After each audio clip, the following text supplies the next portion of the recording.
are live, and 3, 2, 1. Hillary Clinton is back, and she is worse than ever. Plus, Rex Tillerson is out.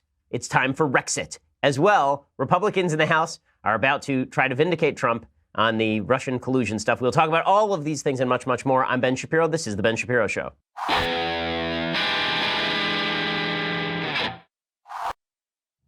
Rex mortuus est. It means the king is dead, but it also means that Rex Tillerson is out. So he's the Secretary of State, but not anymore. He's no longer the Secretary of State. He was fired this morning via tweet in perfectly Trumpian fashion. We'll get to all of that. So many things to talk about today. So many great things. Trump is also visiting California, and he's visiting the wall prototypes because this is something that we do now. All right. I mean, sure. It's funny. We'll talk about all those things. Plus, just a bunch. But first, I want to say thank you to my sponsors over at Birch Gold. So, does it seem like things are volatile? Like you don't know what's going on? Like things may be slightly chaotic? Of course it does, because they are, which is why you need to at least take some of your money and put it into precious metals. That's where my friends at Birch Gold come in. Right now, thanks to a little-known IRS tax law, you can even move your IRA or eligible 401k into an IRA backed by physical gold and silver. It's perfect for people who want to protect their hard-earned savings from inflation and from the volatility of the stock market. Birch Gold Group are the people you should trust. They have a long-standing track record of continued success, thousands of satisfied clients, countless 5-star reviews, an A+ rating with the Better Business Bureau. Contact Birch Gold Group right now and request a free information kit on physical precious metals. It's a comprehensive 16-page kit, and it reveals how gold and silver can protect your savings, how you can legally move that IRA or 401k into a precious metals IRA. Ask all your questions, and then once you feel comfortable, talk to my friends over at Birch Gold. If you want that kit, that no-cost, no-obligation kit, go to birchgold.com/Ben. That's birchgold.com/Ben. Use that /Ben so that they know that we sent you. Again, they're the folks that I trust with my precious metals investing. All right, so we begin today with the ouster of Rex Tillerson. As I say, the Oedipus Rex, Tyrannosaurus Rex, the Rexit, he's gone. Okay, so Rex Tillerson was always a crappy Secretary of State. He was on a complete disconnect with the President of the United States. The President did not care in the slightest what Rex Tillerson had to say about anything. Like anything. Like if Rex Tillerson ordered a steak for dinner, then President Trump would send it back and get a hamburger. I mean, this is just the way it went with him and Rex Tillerson. They never got along. Tillerson always wanted to run foreign policy. Trump didn't want any part of that. You recall that President Trump actually tweeted out in the middle of Rex Tillerson talking with the North Koreans that Rex Tillerson should not talk with the North Koreans. See, the nice thing about Trump, and one of the great fears is that Trump was going to run a secret agenda when he was president. We weren't going to know what he was thinking.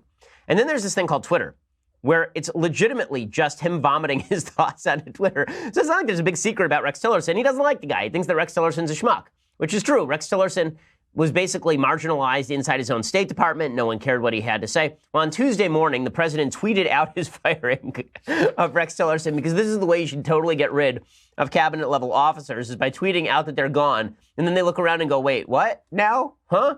So this is also how he got rid of James Comey, as you recall. He had him fired in the middle of an event for the FBI out on the West Coast. The President of the United States running the government by Twitter. Listen, I'm happy with the move. I didn't like Rex Tillerson. I think he's a terrible Secretary of State. I think he's been utterly useless. All of the good moves the Trump administration has made have been made in spite of Tillerson's opinion. Tillerson has been marginalized in the process for a very long time. So Trump tweeted this out. This is 18, right? So what he tweeted out is that was this. Mike Pompeo, director of the CIA, will become our new Secretary of State. He will do a fantastic job. Thank you to Rex Tillerson for his service. Gina Haspel will become the new director of the CIA and the first woman so chosen. Congratulations to all. Well, I mean, not all, right? Congratulations to everybody except for Rex Tillerson, who's now out of a job. So apparently Tillerson had no idea that he was actually going to be fired. Apparently, so the Washington Post reported that Rex Tillerson was told that he was on the ropes as of last Friday. Now, the reason that's important is because yesterday Rex Tillerson did a whole press campaign about how terrible Russia was. And he was talking specifically about how the Russian government had killed, apparently, an ex-Russian spy in Great Britain, and the UK was targeting Russia over this. And Tillerson said, yeah, the Russians killed this spy as well as one other person, and they're in our crosshairs. And then the White House backed off of that. They said, no, we'll look at it. Maybe we'll kind of look at it right here. Here was Trump today, for example, talking about Russia getting the facts straight. This is clip 17. Yeah, as soon as we get the facts straight, and we're going to be speaking with the British today, we're speaking with Theresa May today, and as soon as we get the facts straight, if we agree with them, we will condemn Russia or whoever it may be. But I have not spoken to her. I'll speak to her sometime today. Okay, so So again, that seems pretty soft on Russia. But what people were assuming is that because Tillerson was harsh on Russia yesterday and Trump didn't want to be harsh on Russia, he fired Tillerson. That's total nonsense. That's not why he axed Tillerson. Tillerson's been on the chopping block for a long time. John Bolton was in the Oval Office like last week. People have been expecting Tillerson to be gone for literally months. And then Trump would tweet out every so often, no, I love Rex. He's staying, which is always code for we're going to get rid of him as soon as we possibly can. So here was Trump actually explaining why he got rid of Rex Tillerson, and this rings sort of true. This is clip 19. Rex and I have been talking about this for a long time. We got along actually quite well, but we disagreed on things. When you look at the Iran deal, I think it's terrible. I guess he thought it was okay. I wanted to either break it or do something, and he felt a little bit differently. So we were not really thinking the same. Rex is a very good man. I like Rex a lot. I really appreciate his commitment and his service. And I'll be speaking to Rex over a long period of time. What that really means is I will never talk to Rex again. I hate that guy's guts. He's the worst. Also, I sent him away because I don't agree with him about anything. That's the actual read on Trump when he says, I'll be speaking to Rex for a very long period of time. You didn't speak for him for a full year after you appointed him your Secretary of State. So I'm going to go no on that. Rex Tillerson. Now, Mike Pompeo is in. That's actually a very good move for the administration. Mike Pompeo is much more pro-Israel. He is much more anti-Iran. He's one of the leading voices during the Obama administration criticizing Obama for not using the phrase radical Islamic terrorism. He and Trump seem to be very much on the same page on foreign policy, which is good. The President of the United States and the Secretary of State should be on the same page with regard to foreign policy. Now, Trump says that he's getting close to the cabinet he wants, which is kind of hilarious since the president picks his own cabinet. Right? This is sort of like saying that you ordered at a restaurant and you're getting very close to the order that you want. Well, no, that's like what? You made the cabinet, dude. But here's Trump saying that he's getting close, to which Jeff Sessions said, close, but no cigar. I mean, there are a bunch of people who are still on Trump's hit list inside the cabinet. Here was Trump talking about how he is now perfecting his cabinet, which is true. Okay, Pompeo is better than Tillerson. You know, a lot of people very well over the last year, and I'm really at a point where we're getting very close to having the cabinet and other things that I want. I don't know what the other things are. Is like a horse or what? But I like that he is making his cabinet better. Okay, Tillerson being gone is a good thing. Again, the president was also running over Tillerson's head with regard to North Korean policy. He was running over his head with regard to Russian policy. It doesn't make sense to have a Secretary of State who is not doing what you want him to do. The president is the Secretary of State's boss. He can get rid of him, although, again, it's kind of a gutless move to get rid of him on Twitter, as opposed to calling him up and saying, listen, Rex, thanks for your service, you're out. Right? The dirty little secret about Trump is that he actually doesn't like firing people. He likes to make his underlings fire people. He got famous for going on TV and saying, you fired. But he doesn't actually like doing that. That was just for the cameras. In reality, Trump is very hesitant about firing people. He tends to make them resign, or he tries to pressure them to resign like Jeff Sessions, or he will fire them through Twitter or all this other stuff. The reason that matters is because a feeling of chaos within the Trump administration does not quiet the worries of the American people. If you just looked at the policy coming out of the Trump administration, as I've been saying for a long time, I like a lot of the policy. But the American people feel uneasy with President Trump. They feel uneasy because they feel like he is a whirlwind of chaos, mainly because he is a whirlwind of chaos. I mean, the same day that he gets rid of Rex Tillerson, John McEntee, who's the longtime personal assistant to Trump, was abruptly escorted out of the White House in another dramatic staff change. So he was the trip director for Trump's campaign. He'd be like the guy who brought Trump a Sharpie when it was time to sign something. He was his body man. Apparently, he was fired, according to CNN, because he's under investigation by the Department of Homeland Security for serious financial crimes, a source told the network. A source familiar with his firing told the network the circumstances were not related to Trump. He was actually removed so quickly that he left without his jacket, and somebody had to go back in for his jacket. So he was ejected from the White House. And then the most hilarious thing is that he was immediately hired by the Trump campaign. So as soon as the story comes out that he might be dirty and there's a problem with him, then all of a sudden he is immediately hired by the Trump campaign. Other people joining the Trump campaign. I love this. Katrina Pearson. Yep, she's back, and she's joining the Trump campaign once again, the greatest spokesperson of all time, which means that we'll have many more hours of analyzing funny video to come in future episodes of The Ben Shapiro Show. So we're very excited about the rehiring of Katrina Pearson. Very, very solid stuff. There's been a lot of turnover, apparently, inside the Trump staff. John Kelly, obviously, removing the security clearances for a lot of folks inside Trump staff. The reason all this is a problem, again, is when there's a perception of chaos that actually has consequences politically. So the president always loses seats in off-year elections. Okay, it's very rare that doesn't happen. The last time that it happened was 2002. So presidents always lose seats in off-year elections. The question is how many seats the Republicans are actually going to lose in 2018. They right now have a 23-seat majority in the House. If they lose any more than that, they lose the majority. There are apparently 37 open Republican seats. Republicans who have either retired, resigned, or moved on to other positions. There are, I think, 12 to 14 Democratic seats that are available in the same way. One of the bellwethers is supposed to happen tonight. So one of the hot pieces of news is that tonight there's an election in Pennsylvania's 18th congressional district. Now, this thing is an interim election. It's only going to last for like the next couple of months. But the contest is happening in a district that Trump won by 20 points, and it pits GOP candidate Rick Saccone, a member of the Pennsylvania House of Representatives, against a much younger Democrat named Connor Lamb, who's a former federal prosecutor and a Marine.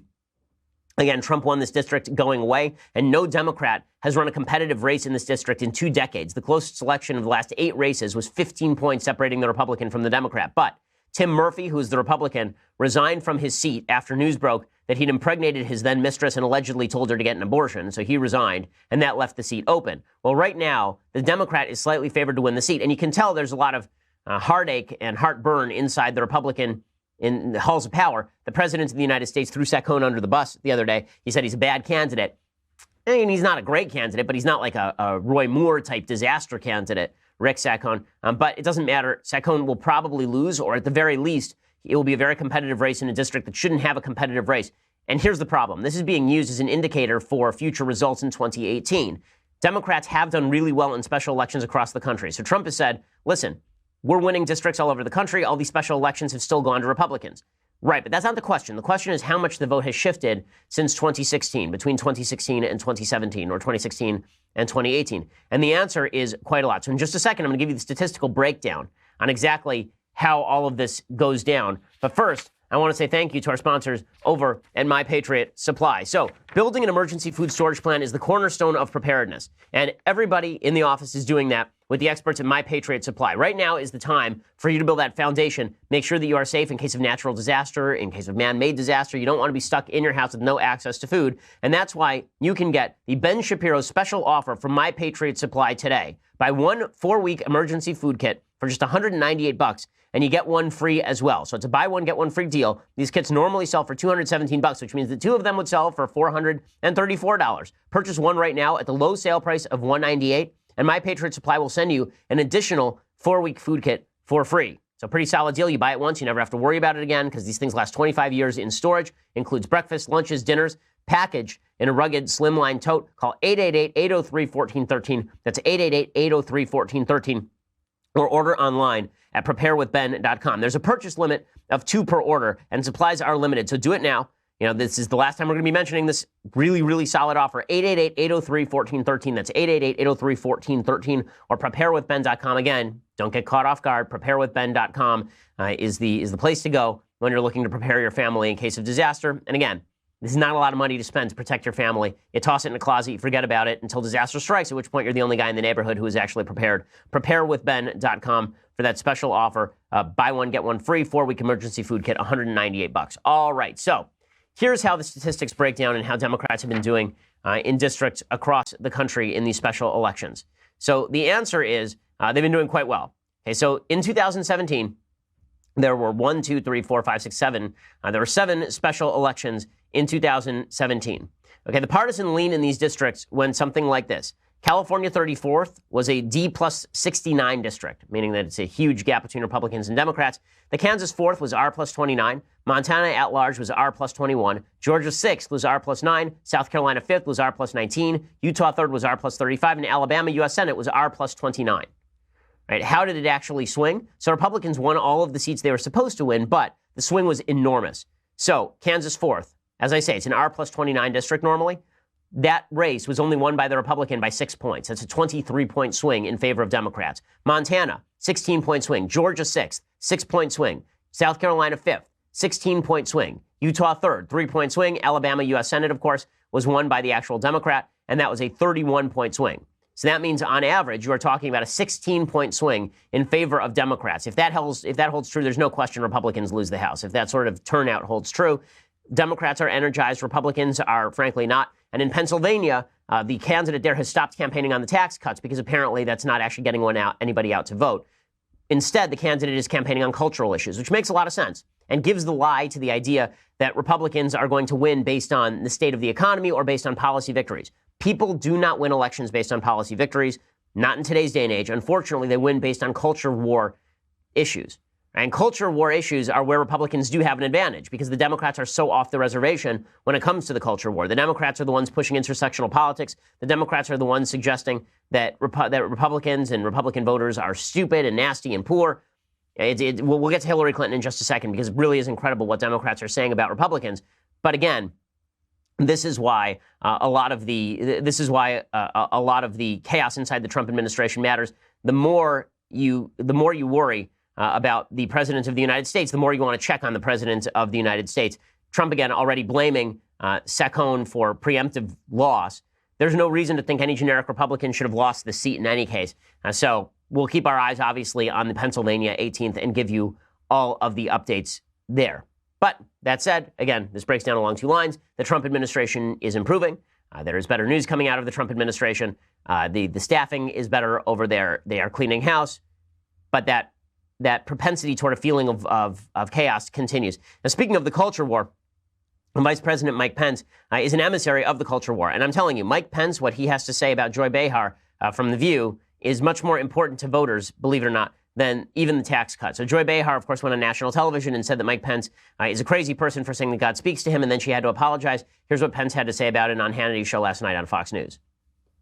When I heard that ABC had a program where my Christian faith had been described as a mental illness, I thought it was important for me to speak out, not on my own behalf. You and I know that criticism comes with public life, but I felt it was important that I defend the faith of tens of millions of Americans against that kind of slander. Okay, he is right, and it's one of the reasons why Democrats have been losing in the culture wars. It's also one of the reasons why President Trump is out in California visiting the border wall. So in just a second, I'm going to show you the actual President Trump pictures at the border wall. He got on the helicopter, and now he's getting on Air Force One. He's flying all the way out to California so that he can come to a photo op with a bunch of concrete. And we have some pictures, actually. We have some video of the Trump wall prototypes that President Trump will be visiting today in California. Again, he is 1, 2, 3, 4. He declares a culture war. Again, the idea here is that when you declare culture war, you're more likely to be successful than if you campaign on policy because people vote on the basis of character, not on the basis of policy. Here is what the border wall prototypes look like that President Trump will be visiting when he comes out to Los Angeles.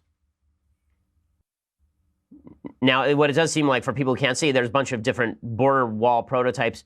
It looks sort of like if you were going to shop for linoleum at your local furniture emporiums like Home Depot.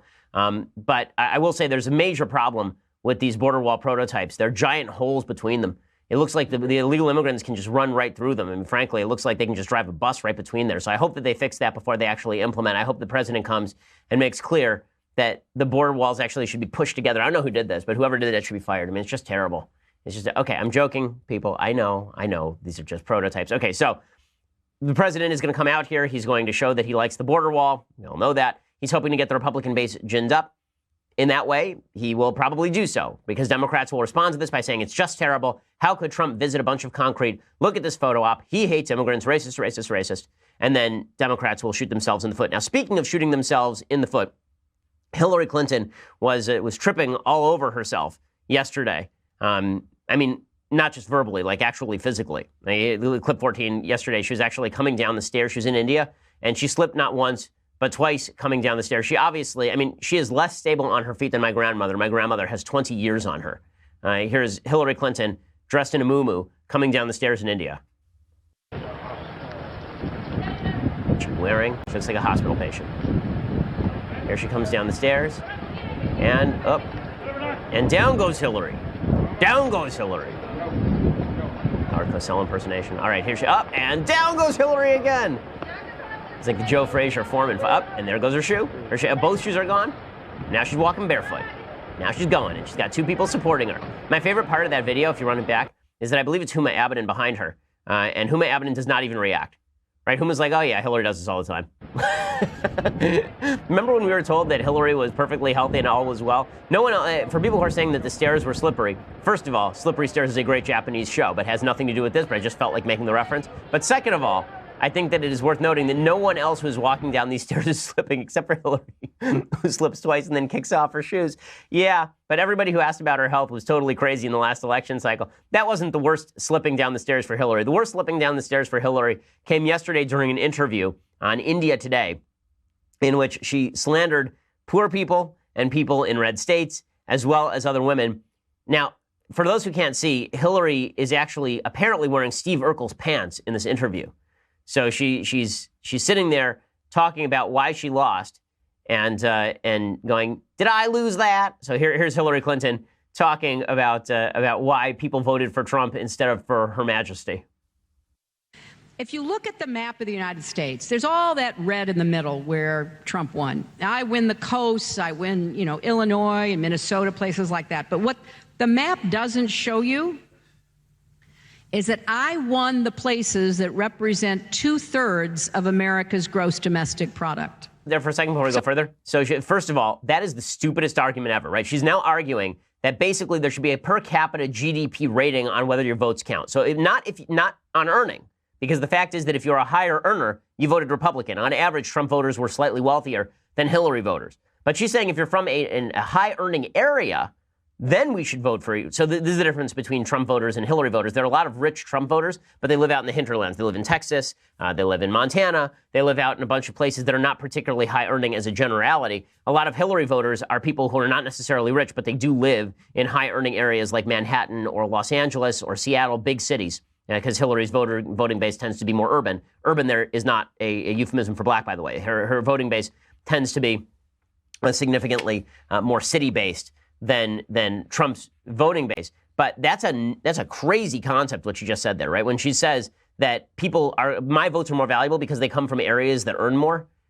Funny, when Mitt Romney said sort of the same thing in 2012, people shellacked him for it, but the left is sort of letting Hillary go on this one to a certain extent. Okay, so before I go further, it actually gets worse for Hillary. Before I go any further, first I want to say thank you to our sponsors over at Legacy Box. So, as I have said many, many times, I think one of the most important things you can do in life is preserve your memories, because your brain ain't always going to be able to call up all of those memories. You're not always going to be able to remember all of those wonderful times you had with your kids or with your parents.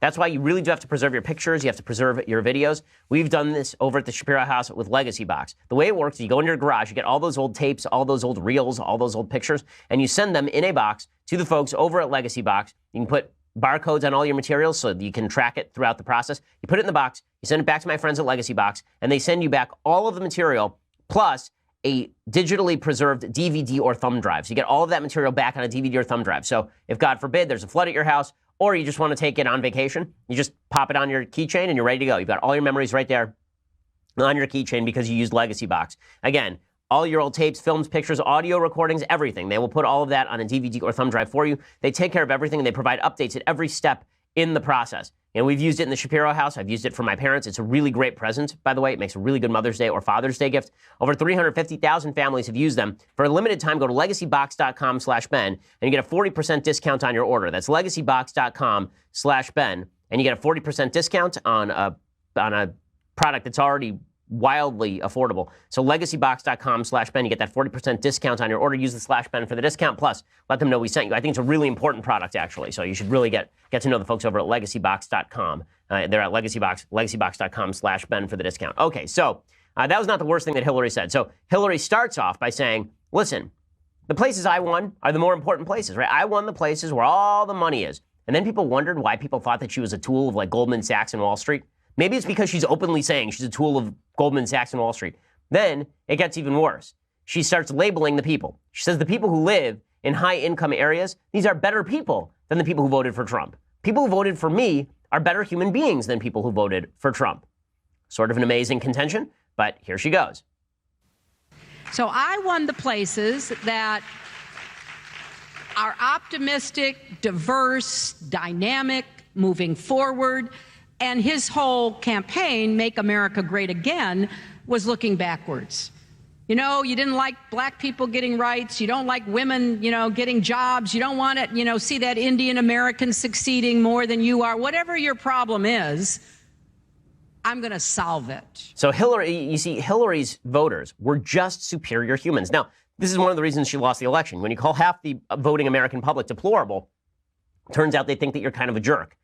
Hillary was the worst candidate in American history, and she proves it every single day. I just hope that Hillary continues to be on the public stage and Democrats are forced to defend her. I'd love to see Tom Perez, the head of the DNC, be forced to answer questions about Hillary's perspective on the American voter. But that's an amazing contrast she's drawing. And here's why Democrats, if they take this to heart, are going to lose. Because their view is that the people who voted for Hillary Clinton are superior, better humans than the people who voted for Donald Trump. They actually believe that the folks who pulled the trigger for Hillary are more optimistic and diverse and dynamic and moving forward, even though there's no evidence that they're more optimistic. Right? Maybe more racially diverse. I mean, her coalition was more racially diverse than Trump's, but so what?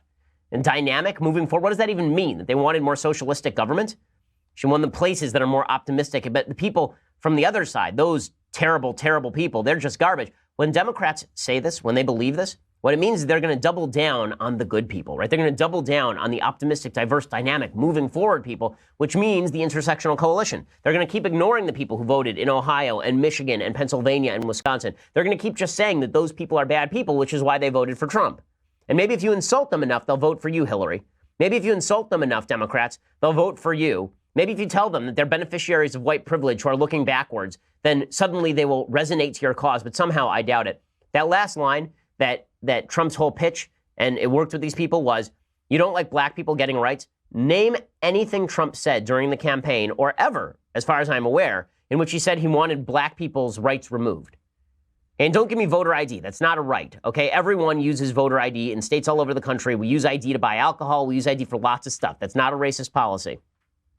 It says you don't like women getting jobs. When did Trump ever say he didn't like women getting jobs? He said, I don't want this woman getting this job. He doesn't want Hillary Clinton becoming president, but women getting jobs, I mean, Trump's relatively famous for his daughter being a pretty successful businesswoman, right? Ivanka is a very successful businesswoman. He doesn't seem to have a lot of trouble with that. I have a lot of problems with Trump, but these are not the problems. Black people getting rights is a problem for Trump. You don't like women getting jobs. You don't want to see that Indian American succeeding more than you are. Who does she think is the United Nations ambassador? The ambassador to the UN from the United States is Nikki Haley, an Indian American. And the two states that have had Indian American governors are North Carolina, Nikki Haley, and Louisiana with Bobby Jindal. Both of them voted for Trump in the last election cycle. I mean, it was Joe Biden, not Donald Trump, who was making jokes about Apu-style Indian people at 7-Eleven. And this is all nonsense. And it's very helpful for Democrats because, again, they want to portray themselves as the better people than the rest of us. Over at 538, actually it was Vox.com, they had a whole article about how Trump voters are more racist than Hillary voters, ignoring, of course, the fact that a lot of Hillary voters are racist in reversed fashion, that when you spend an entire campaign talking about white privilege and how America is terrible and how white people have victimized black people all across America and continue to do so, when you do that, that tends to veer into racism very, very quickly.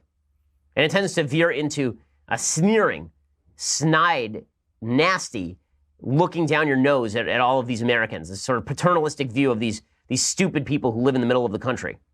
This is why Hillary Clinton lost. And then she continued along these lines. So she's looking for everyone to blame. She's now blamed pretty much everyone on earth except for herself for her election loss. She said that she blames women because married women voted for Trump. But why did married women vote for Trump? Well, they voted for Trump, of course, because they're little Tammy Wynette types, right, who stand by their man. The reason that married women voted for Trump is because married women voted like their husbands, and their husbands basically, old Bob comes down from his job at the beer factory, and comes in and gets his whooping stick. And he says to his wife, honey, you better get out there and vote Trump. I'm going to hit you with the whooping stick. And this is Hillary's actual vision of how married women in the United States vote. Here's Hillary Clinton explaining. What happened in my election is I was on the way to winning white women until former director of the FBI, Jim Comey, dropped that very ill-advised letter on October the 28th, and my numbers just went down because and I heard a lot of anecdotal evidence about this. People have written about it. All of a sudden, white women who were going to vote for me and frankly standing up to the men in their lives and the men in their workplaces were being told, she's going to jail. You don't want to vote for her. It's going to be terrible. You can't vote for that. So it stopped my momentum and it decreased my vote enough because I was ahead, I was winning, and I thought I had fought my way back in the 10 days from that letter until the election. I fell a little bit short.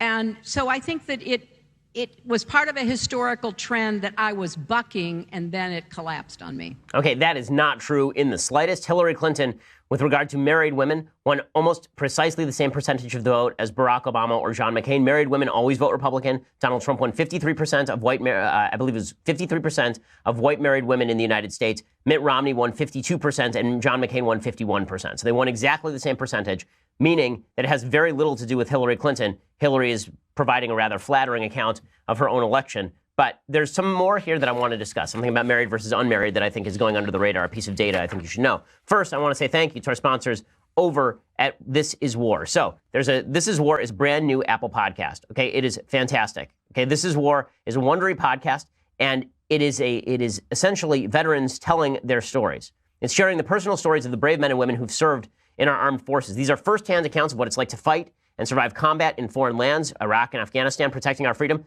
the bonds that are formed, the physical and psychological toll it often takes on a human being, what it's like to return home. In the first episode, I've listened to the preview. It's really phenomenal and really moving, and I think that important listening for everybody who, of course, stands with our troops. In the first episode, you meet Ian Mearns. A month before his senior year in high school, when he was 17 years old, he walked into a recruitment office and signed up. That was August of 2001. Of course, the world changed on September 11th, and he was entering the military under very different circumstances. You get his whole story over at This Is War, a Wondery podcast. So check it out at Apple Podcast or wherever you're listening to this podcast. Just head on over to This Is War and subscribe, or visit Wondery.fm/Ben. That's Wondery.fm/Ben. Wonder with a Y.fm/Ben. Subscribe, listen. It's really moving and it's really great, and you should definitely check it out. So again, that podcast is called This Is War, and I think that you'll find it riveting listening. It really is fantastic stuff. This Is War from Wondery. Check it out. Okay, so we are going to continue discussing Hillary's false blame of the American people for her own awful candidacy. But first, you're going to have to go over to Daily Wire and subscribe. So over at Daily Wire, for $9.99 a month, you can get the rest of this show live. You get the rest of Klavan's show live, the rest of Noel's show live. Plus today, the episode of The Conversation is coming. Today, 5:30 p.m. Eastern, 2:30 p.m. Pacific. I will sit next to Alicia Krause, and she will read questions at me. Okay, you will be able to do that and ask me the questions when you are a subscriber. So go do that right now. Subscribe today. Be part of the conversation so I can answer your questions in an hour-long live Q&A. My conversation will stream live on the Ben Shapiro Facebook page, Daily Wire YouTube channel. It's free for everybody to watch, but only subscribers are the chosen. Only subscribers can ask questions. So to ask questions, all you have to do is log into our website at dailywire.com, head over to the conversation page, and you can watch the live stream. After that, start typing into the Daily Wire chat box, and we will screen the questions, and we will answer the questions live as they come in for an entire hour. That is happening today, 5:30 p.m. Eastern, 2:30 p.m. Pacific. Be there. I'm going to be there. So if you're not there, I'm going to take it personally. So you better be there if I'm wasting my afternoon on this stuff. Come on. I know you want to. Check it out and become a subscriber. That also helps us bring you the show, obviously. It helps us employ the otherwise unemployable derelicts who populate this office. So become a subscriber for $9.99 a month. And when you get the annual subscription at $99 a year, which is cheaper than $9.99 a month if you do the math. Look at that. Brain power right there. Then you also get this, the Leftist Tears Hot or Cold Tumbler, the very greatest in all beverage vessels. If you want to listen later for free, go over to iTunes, SoundCloud, YouTube. Please subscribe. Please leave us a review. We always appreciate it. We are the largest, fastest growing conservative podcast in the nation.